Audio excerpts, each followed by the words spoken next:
Dr. Ethan Porter, 8 years as a paramedic. He'd built his walls high and solid, but that night, the call to the Grandview Hotel, it started to crack them. Room 512, high-profile guest, female, mid-30s, severe abdominal pain, struggling to breathe, and one word underlined twice in the dispatch notes: discretion. He shared a quick look with Rodriguez. They both knew high profile sometimes meant theater, more performance than emergency. But when the hotel manager hissed, "Miss Chambers, CEO of Chambers Technologies," Ethan just raised a hand. Quiet, steady.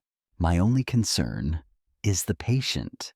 Then he stepped inside room 512, and the whole world shrank down to the woman on the bed.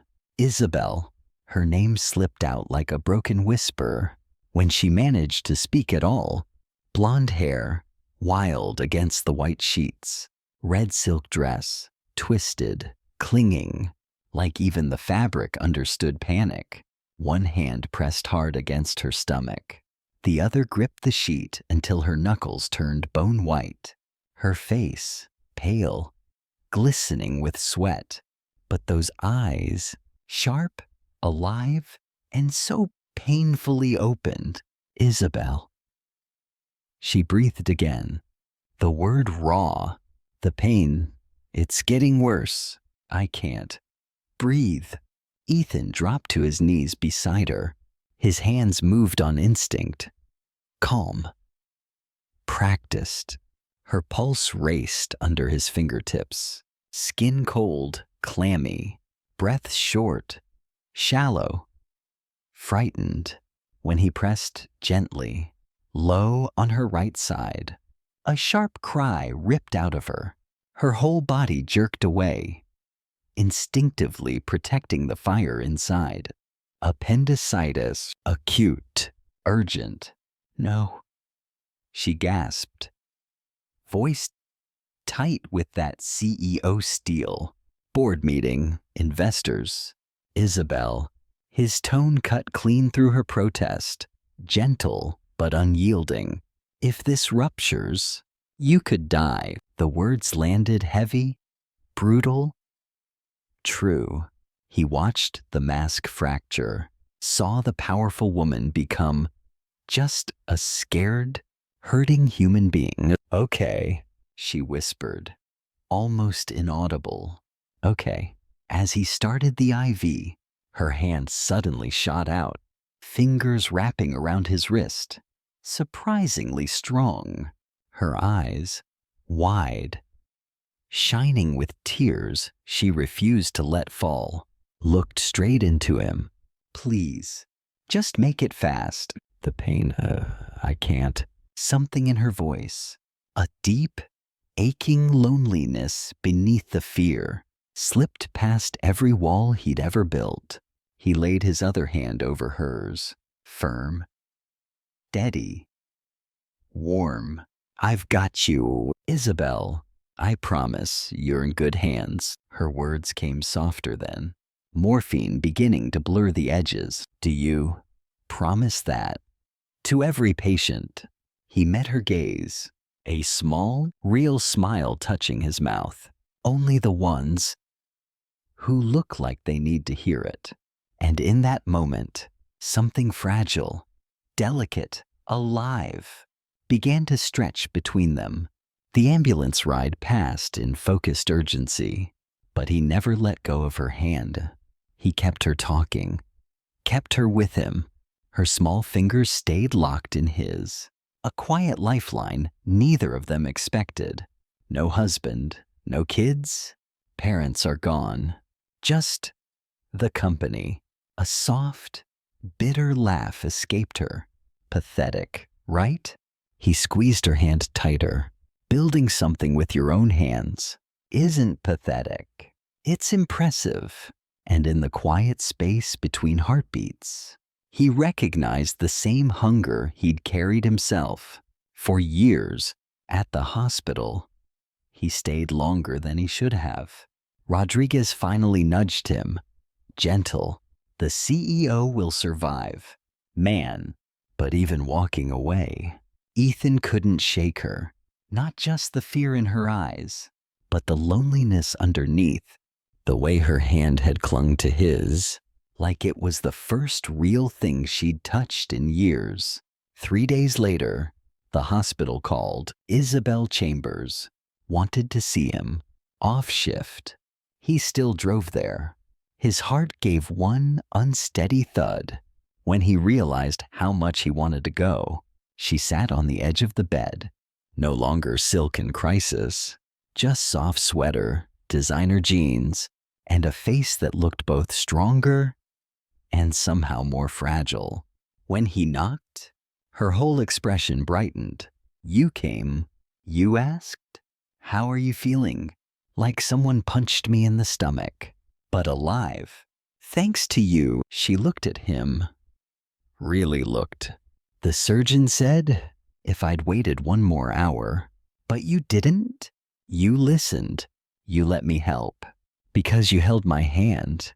Her voice dropped, eyes falling to her lap, then rising again. Heavy with something unspoken. I don't think anyone has cared about me. Just me. In years, everyone wants something. You just wanted me to be okay. That's my job. Is it your job? To hold hands, to make promises. He smiled. Soft, knowing.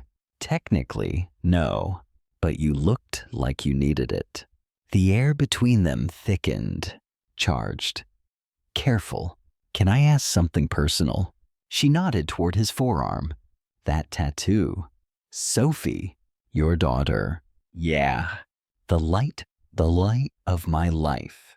And her mother. Not in the picture anymore. Just me and Sophie. For 2 years now. He glanced at the clock. Suddenly restless. I should let you rest. Wait. She stood, winced, but held his eyes. I'm about to do something completely inappropriate. A small, nervous breath. I'd like to take you to dinner. Not as thank you, as a date. Because in the worst moment of my life, you made me feel safe. And I haven't stopped thinking about you since. Her cheeks flushed. I'm probably making a fool of myself. But the pain meds are giving me courage. So, blame them. Ethan stared. Stunned. Layers he hadn't even known he still wore fell away in pieces. I have a 4-year-old daughter. Who comes first? Always. I work 60-hour weeks. I live in a 2-bedroom apartment. You've probably never even driven past. Isabel's smile came slow, warm, steady. I don't care about any of that. I spend my life in boardrooms. I want real. I want someone who sees me, not my company. Her eyes never wavered. And I'd love to meet your daughter. Something inside him gave way. Quietly. Completely. Pizza. My apartment. Friday. Sophie makes the rules. Her smile bloomed. I wouldn't have it any other way. Friday arrived. With a nervous current humming under Ethan's skin, Sophie had noticed the cologne, the extra care with his shirt. Isabel, he corrected gently. She's just a friend. Even he didn't believe it. When the doorbell rang, there she stood, jeans, simple blouse, hair in a soft ponytail, a plastic bag dangling from her fingers. Juice boxes, she said, a little shy. The mom blog said, kids like juice boxes. Sophie appeared, small, serious, studying this new person. Long silence, only the hum of the fridge. Then, in her solemn 4-year-old voice, you're pretty. Isabel crouched down, eye level, smiling softly. You're pretty too. And I love your dinosaur shirt. The apartment exhaled. Tension melted into quiet murmurs about T-Rex and Stegosaurus. Later, after Sophie was asleep, They sat on the couch. The silence now felt safe, full. "You're good with her," he said quietly. Throat thick. "She's amazing. Ethan, you've done an incredible job raising her." Her eyes met his, soft, vulnerable. "That night in the hospital, when I said all I had was the company, I meant it. I built something huge. But I don't have what you have. I don't have someone who looks at me the way Sophie looks at you. I don't have real love."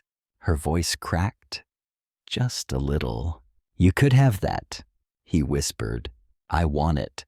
I want this." Her hand gestured around the small, lived-in space. "This feels more like home than my penthouse ever has." He reached for her hand.